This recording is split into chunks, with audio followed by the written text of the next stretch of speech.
Hello everyone, I'm Brian and let's continue. Last question, Sadhguru. So, in today's society, many influential people, judges or senior civil servants, armed forces officials, they don't express their personal political views in public because the thinking is that they hold a post which should be beyond any political party. Now, what do you think the role of spiritual leader should be when you're thinking about politics? Hmm. See, everybody as a citizen has a right to express their opinion if they wish. Mhm. But people who hold positions in the government, they are not supposed to take political positions. In personal life they can, but in public life they cannot. I won't say cannot, but should not. So it's not like, I mean, people are like influencers too, like YouTubers and whatever else influencers there are, actors and actresses and etc. etc. They should not be telling you who to vote for. They should be telling you to go vote. That's it, plain and simple. I I will tell you to go vote. Who to vote for that matter, if you have no one to vote for. Third party. Now, I don't know if your third party is pretty strong. If your third party is pretty strong, then fourth party. If that party is pretty strong, then fifth party. And my God, if that fifth party is still pretty strong in your nation, then sixth or 10th or 12th party, something around there, just to go practice voting. In the US, there's only two major parties, essentially. There are third and fourth parties, but they're not significant at all. And that's the reason why I would say I have no issues telling Americans to go vote third party. And the reason for that being is hopefully a third party can grow in this country so we have more than just two options. And also to encourage people to kind of get familiar with voting, like where you need to go, what you need to do before you vote, like the days, to get accustomed to it, to incorporate it into your life. That's the reason why I wouldn't have an issue telling people to go vote third party. Now, I would not tell anyone to vote for one of the major parties because that's not my job. My job is to encourage people to vote. And at the very least, if you don't know who to vote for and you just want to know how to do things, vote whatever party that has no political power. At least you are trying to, get used to the voting game, I suppose. But I do believe while I say this, like people obviously can say what they want in public, but I think if you have influence on people and you tell them to vote a certain way, essentially you want your followers to be brainless because you don't want them to think for themselves. You want them to vote the way you want them to vote. So, for example, if I say vote for this party, I want you guys to be brainless and vote for the party that I say. As a matter of fact, if I say jump right now, I want you to jump because that's how brainless I want you guys to be. And that's the way I feel about like certain celebrities or whatever who tell you who to vote for, not just to go vote. Because if they tell you to vote, that means you have to think about who you vote for, or maybe you just practice. um, but if they tell you who to vote for and you just do it, not thinking. Now, don't get me wrong. Like if you happen to vote the same way and you really thought about it, that's a different story. But at the same time, if you're voting just because it's a party that you think it's this way without any research, you're just brainless as well. There's a lot of people who vote only one side or only the other side because that's all they've ever voted for, and brainless in my opinion. I have imposed this upon myself. I need not, many people have not, but I have, that in public I don't take political sides. Because if I take a side, I may move of millions of votes in one direction, which I don't want to do. Why I'm saying this is, my concern is this: if one individual can move, let's say, 1 million or 10 million or 100 million votes, this means we will go back to feudalism, not democracy. The idea of democracy and secret ballot is that every person will think for himself or herself and cast the vote. You are not even supposed to influence your family, actually. I strictly maintain, my daughter asked me, whom should I vote? I said, you just Acquaint yourself what's happened in the last 5 years. Do you see you want the same people or not? You make up your mind. Because if everybody does not think for themselves, right or wrong, it doesn't matter. If they don't think for themselves, then there is no democracy. I would say, I'm sorry, but I think in United States there's no democracy, it's feudalism. Because my father was a Republican, I'm a Republican, grandfather was a Republican, I'm a Republican. The same thing goes for Democrats. Exactly. Exactly. But mind you, there is this. I don't know what they call it. They call it the silent majority. I believe is what it's called. Essentially, you'll have this group of people who just vote Democrat just because that's who they voted for. Just vote the Republican just because that's who they voted for.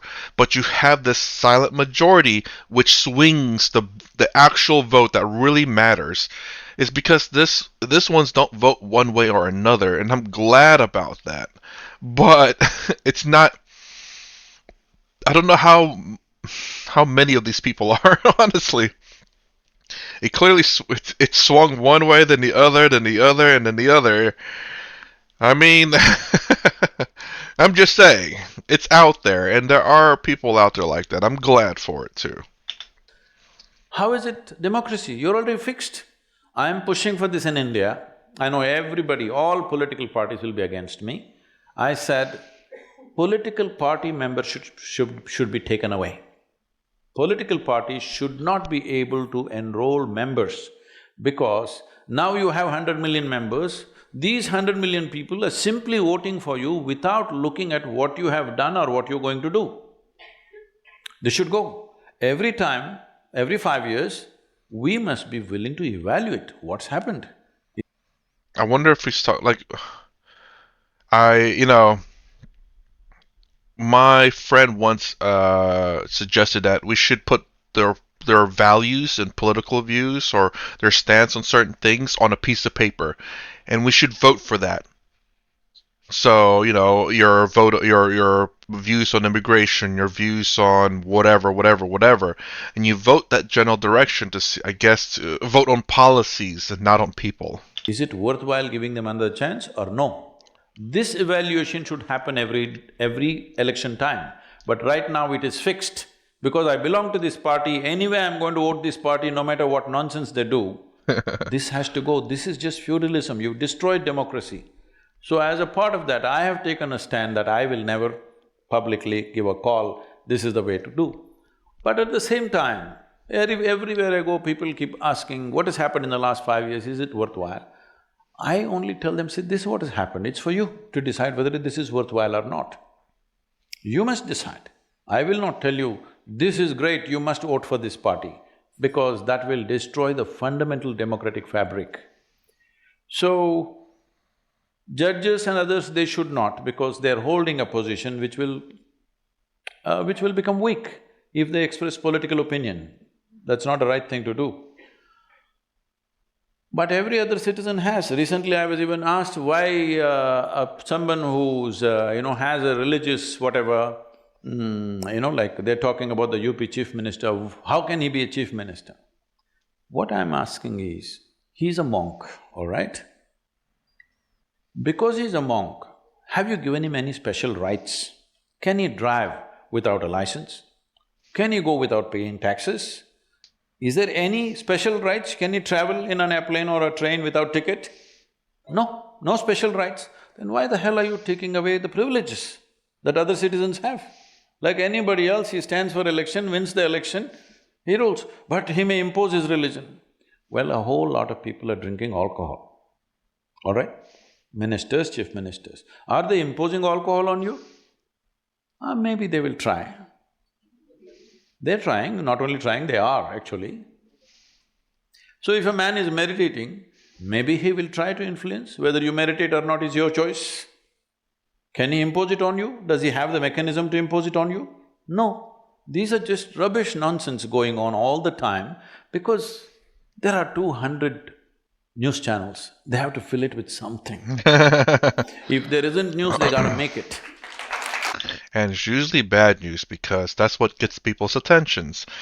At the same time, and this is the reason why we have to be very cautious with governments because we don't want to give them too much power to the point where they can start imposing things on the public. So this has always been a balance between one party wanting the federal government to have more power and the other party wanting the government to have less power. We don't want our government to be super weak, but at the same time, we don't want it to be super strong. It's that balancing act which is very difficult. 200 channels is too much of news, isn't it?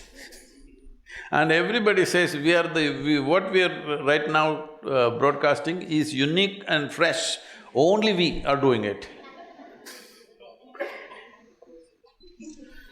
I would have loved to ask a follow-up question, but I think we're out of time, so let's open it up to the audience.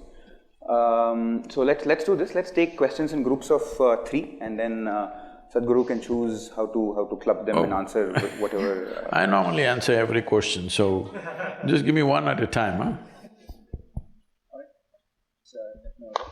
Sadhguru, you speak so logically and it makes sense to me. But at the same time, you're celebrating the religious festival of Mahashivratri in a grand way at the Isha Yoga Center. For a young person like me, these religious festivals seem like outdated rituals. So I want to know, what is the relevance of Mahashivratri to the youth? Thank you. What kind of festival would you like, first of all? Maybe only the Valentine's Day or something? That is also religious, it's Saint Valentine, all right? So what is Mahashivratri? You need to understand this. There are certain… in India, there are 365 festivals in a year. Yes.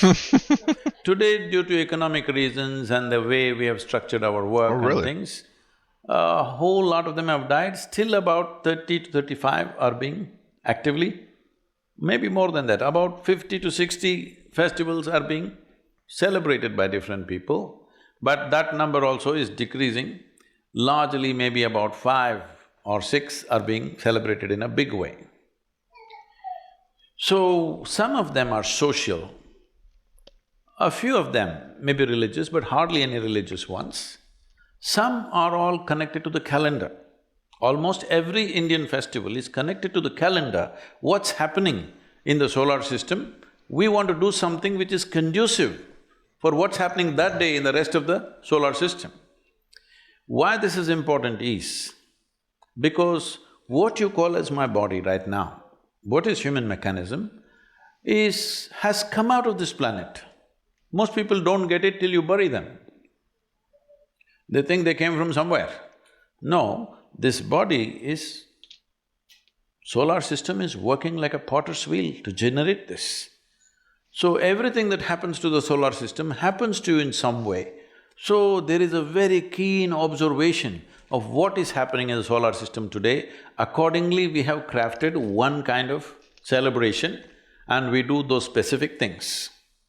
So on Mahashivratri night, to cut it short, because this is an elaborate subject what you opened up, on that day, which doesn't fall on the same calendar, the regular modern calendar date, this time is on 4th of March. On that day, there is a natural… because planet is not spinning like this, it is spinning a certain way and there's a precision to the planet. You know what's a precision? Hello? No, not precision in terms of exactness, I'm talking about what is precision in terms of the planet. The planet's axis is not simply rotating like this, it is going like this. It is a wobble, there is a wobble to the planet always. Because of that wobble, it creates a certain kind of situation on the planet. So on that day, especially in the northern hemisphere or only in the northern hemisphere, there is a natural upsurge of energy. There's a natural upsurge of energy. Oh, all this energy I don't believe, you don't. Just go sit on the coast. If there is a full moon night, is the ocean rising? Hello? So on new moon day, full moon day, do you see that, the very ocean is trying to rise? Well, over 2/3 of your body is water.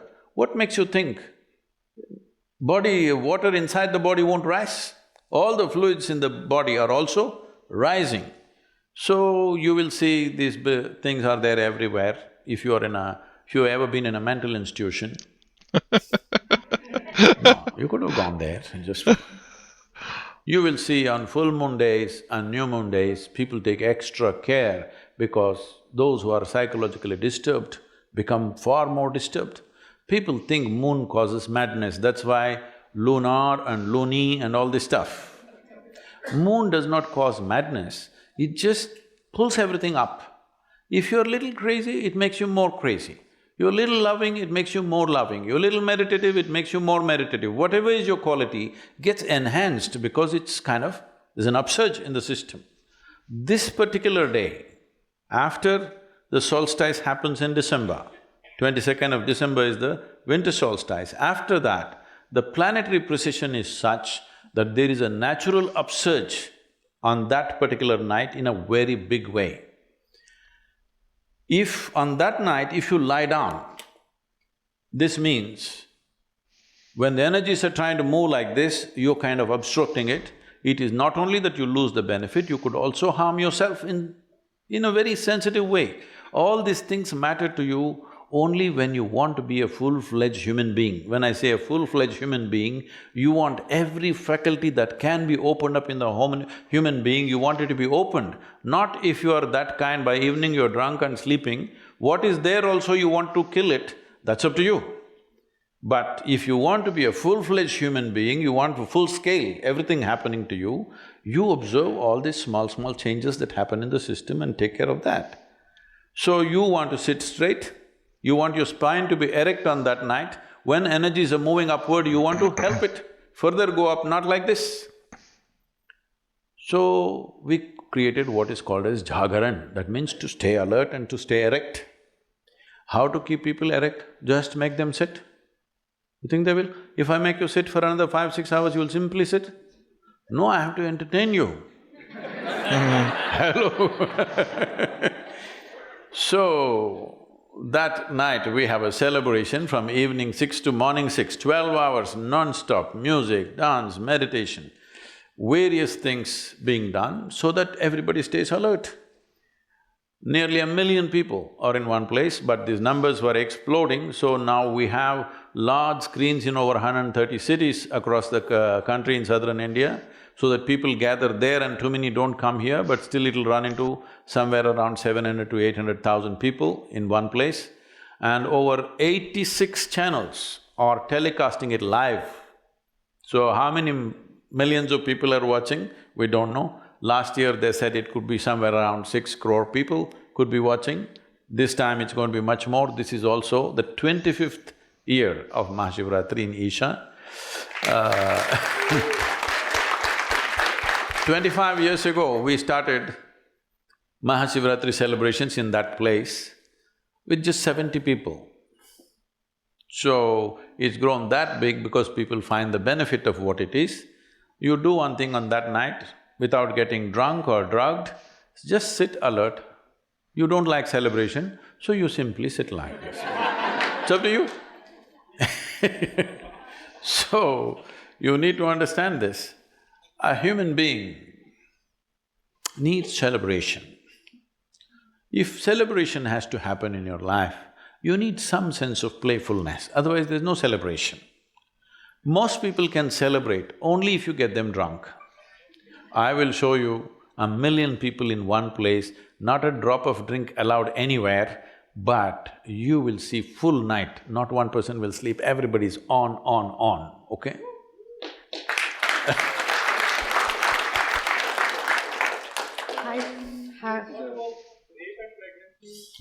Sorry, go ahead. Please, wait for the microphone, please.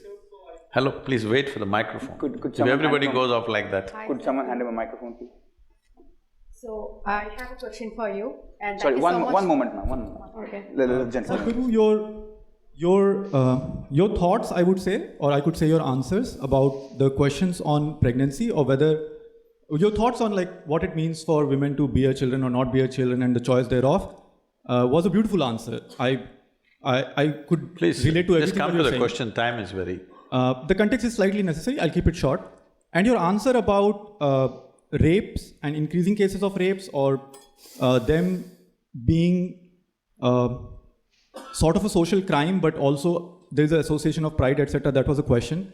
And both the answers in and of themselves were honest answers, but together… Hari, this is not a commentary, just come to the question. But together, is it possible that there was in your two answers perhaps unconscious bias or double standard? Because in the answer to pregnancy, you said, oh, it is just your primal instinct, your biological need for an identity to care about a certain person, you should grow beyond it. And in your answer about rape, you said, oh, humans have this hormonal urge and we are not… I know what I have said, why don't you just ask the question? So the question is… I know what I have said. Just come to the question. Is it possible that in these two answers there is perhaps a subconscious bias, or am I reading it wrong? Those two answers to me seem like, Right. oh, this is biological, let it go. Oh, this is biological, it won't go. I think you've made your point, so let's hear the answer. Oh.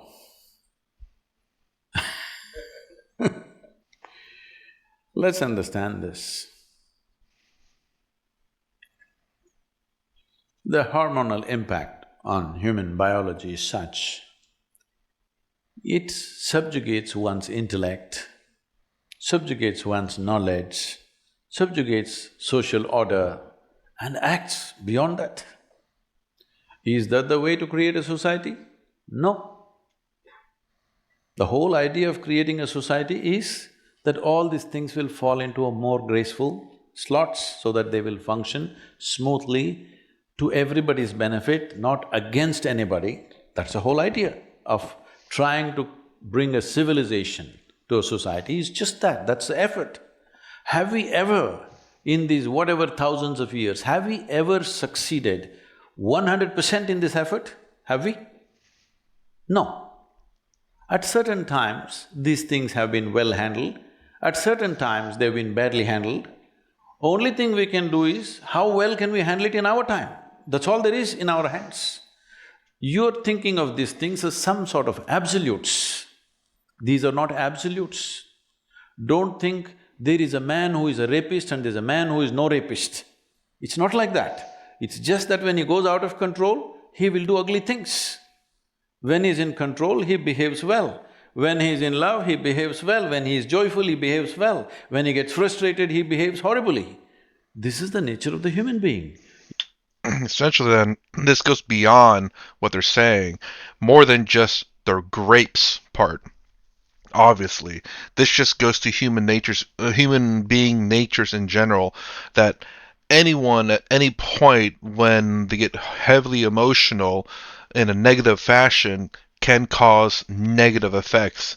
It's just how grand that negative effect can be. You can have, how do you say, like, destroying people's lives, and in a lot of negative fashion by lies or even by truths, If you think it needs my endorsement or not, then you're living in some la-la land. This is the nature of the human being. Are we going to create a system where there is going to be minimum friction among people is the continuous challenge for every generation. Yes? It is a continuous challenge for every generation. No generation has ever arrived at one perfect system that it worked absolutely for everybody. Always somebody was exploited. If you don't know the reality of the existence and you're living in some other psychological state of absoluteness, then that's not the point. But pregnancy is a choice. And especially now it's I wouldn't have said it's a choice 100 years ago, because it just happened. Just the hormonal thing happened. But pregnancy is a choice. Even if you're sexually involved, still you don't have to get pregnant. That is possible only for this generation. If you do not understand the impact of that, that is the biggest thing that's happened. For women, that's the biggest thing that's happened. That is, there is birth control, that one can exercise their choice whether I want to go into it or not go into it. So, that is of a different kind, this is of a different kind. That's why I said, if you want to bring both of them in one category, you come to me, I will initiate you into brahmacharya, I'll give you sadhana, you do that, both will be by choice. Gentleman in the red shirt up there. Thank you so much for coming here. I just wanted to ask you about how we can contribute back to society and give back, because everyone keeps talking about contributing and contribution, but it's really hard for each person to come up, and just want to hear your thoughts on it. See, when I talk about giving back something to you, that means I have stolen something from you already. Please don't do that. If you don't do the first act, the second act will not be necessary. As a part of this, we have started this conversation in the business world. It's still picking up momentum, but not enough momentum. I'm talking about structuring businesses in such a way that you understand in any transaction, you're talking about sustainable business. Not only ecologically, the business also has to sustain as a business. If any relationship has to sustain, it must be beneficial for both the parties. Whether it's marketplace or marriage, I want you to understand, you're not, but whether it's marketplace or marriage, unless it benefits both the people, this transaction is not going to go for long, isn't it? So to build a business in such a way that always it's beneficial for both the parties, if you do, first I don't have to take it and then at the time of retirement I want to give it back. What is this?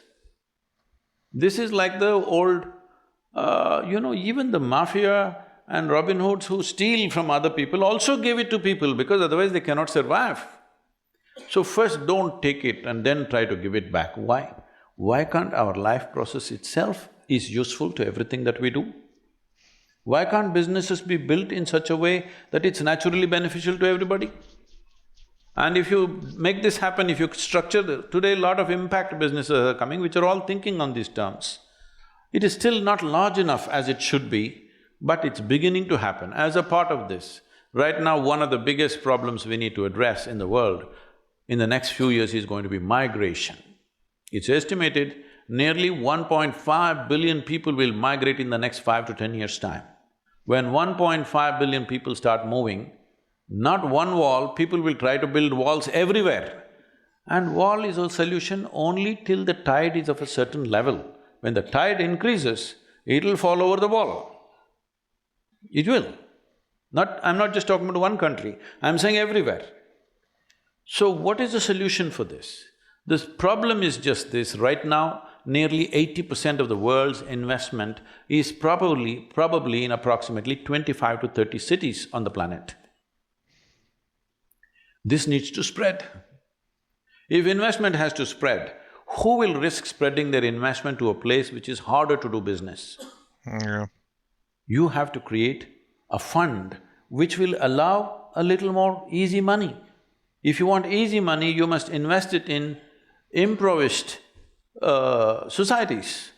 So we are looking at this in a big way, trying to work with the United Nations and the large businesses and to set up a trust where businesses will be given soft loans for long gestation period, 12, 15 years, so that you have time to go there, train the people, create talent and create a business and create livelihood there so that people don't have to go away. What kind of business? Well, businesses can decide what kind depending on the terrain, people, the nature of everything else that is their ecosystem. But if we don't do this now, that if we don't spread the world's investment into various areas, you will see when one segment of population is living with so much comfort and well-being, another segment has nothing, you cannot control it. All these years you controlled it because there was no transportation, you understand? Now everybody has transportation. One way or the other they will come in. One way or the other they will come in. It doesn't matter what kind of barriers you put up, in the next 10 years' time, they will come anyway unless you put investments in various places and create livelihoods. The businesses have to be structured like this. Young people who are studying business, you must think of solving world's problems rather than just thinking of some fanciful ambition. Your ambition, whatever it is, I want you to understand this. You will realize this as you go with your life, but if you realize early, it's better. In terms of activity, whatever activity we perform in the world, how deeply we touch another life is the most profound satisfaction of activity. That's the purpose of activity, really. Do you want to write a book that nobody wants to read? No. Do you want to cook something that nobody wants to eat? Do you want to build a building where nobody wants to live? When you do something, you want it to touch somebody's life. So if this is the thing, the young people who are going into business, you must think on these terms. How to impact maximum number of lives and where can we do it? If we don't create this opportunity and allow migrations to happen, you will see terrible things happening when people migrate. So you must understand this. Right now, between Africa and the United States, at Spain, Italy, all these places, every year, thousands of people are drowning in the waters. They are not reported. Media will not report that. Nobody wants to report that because they're unwanted people. But some deaths will be reported. Deaths are reported. Is anybody capable of reporting the human suffering of leaving their homeland, dragging their women and children and going somewhere? That suffering, can anybody report ever, I'm asking? Is death the only thing that matters? Human suffering matters, isn't it? Human suffering cannot be reported by news media. Only if deaths happen, they will say 100 people died, 200 people died, but that is not the real thing. Those thousands of people who left their homelands where they have lived forever and coming and desperately looking here and there, losing their wives and children and husbands and searching here and there, this is not a small thing. This is going to scale up in a tremendous way if we don't spread investment, if we don't spread businesses into societies which are stuck in poverty right now. I guess let me let it end. We are out of time, it's 12:30. So on behalf of everybody, let me thank Sadhguru very much. Thank you so much. Okay, anyways, I'll say something. So I was thinking about that, about the spreading the wealth and jobs around the world, I suppose.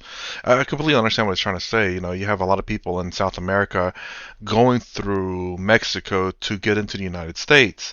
I mean, the United States is importing a lot of people. I think it imports, I think, the most out of any country. And I think it imports the top, combined the top other three nations, and I think that's how much Americans import, like 1 million people a year, like legally, mind you. Can't remember if that's just citizenship, or if that's working visas, or a combination of both. I'm not sure. But anyways, talking about people who are in, say, developing countries, like, and talking about how these businesses have funds for people in these countries to be able to use so that they can essentially develop the cities that they're in. But I'm wondering the struggles in that. My thought on that was the fact that, because people there don't have a lot of money, so to create a business over there can be very difficult, because the thing that you may want to create, like, a lot of people are going to things that are needed around the world. So like computer scientists, like high skilled jobs, and then to bring that high skilled job in an area where there's none of that technology, you can't start a business in an area that doesn't have computers, or that have, say, like the older computers, and you're going to school or trying to go to school to learn something, like recent, you know. So, like, how do you solve for that? So, for example, imagine, there's a village out there that doesn't really have electricity. They have candles and all of that. But they have access to send someone to like college and stuff so that they can get a better life. And this person wants to learn about engineering or something. He can't go back home and try to start an engineering business, when there's no technology there. Maybe I'm looking at this wrong. Like, and I understand why a lot of people leave their place of origin to go somewhere else, because the jobs that they go to school for, that they want, that has higher paying, is not where they're from. So, this businesses that puts out this money for people to start their own business in their local cities is I wouldn't say it's a waste. It's not a waste. There's other ways to start businesses, of course, but I think a lot of people are going for like the higher end jobs, electronics, networking, whatever it happens to be. I don't know. It's kind of like honestly, it's kind of like my country of origin. Uh, I just remember my female cousins, talking about the first one was nursing, because America was looking for nurses, like the Western world's looking for nurses. So a lot of my cousins and their friends, the females, were going into nursing. I went back over there again like 10 years later, then again asked my cousins again like what they're getting into. They said hospitality. Now, mind you, these are schools telling them this is what the Western world's looking for, or like other parts that are closer by, but generally speaking, the Western world are looking for. It was nurses, then it was hospitality, so in the hotel industry, looking for managers or something else, can't remember. But yeah, essentially, they're essentially we're exporting people. Our number one export product is it's people. And it's kind of hard to start a business at home when there's just not that much money there, or there's the things that you want to do is like, again, nursing. While you may say, yeah, there's some hospitals where I live, but it's full, and there's like other villages out there that just don't have hospitals. We're still living in it's not a particular age, but it's just there's the hospitals. The closest one is like a couple of days away.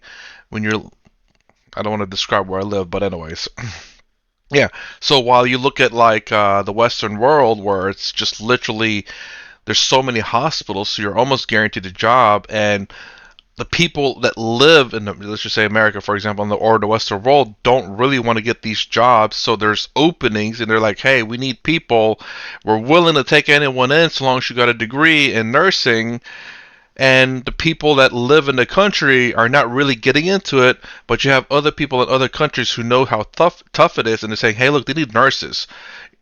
Hey, let's get our daughter or our son into nursing degrees and get so they can get a better life for themselves. I mean, I just went all over the place on that one.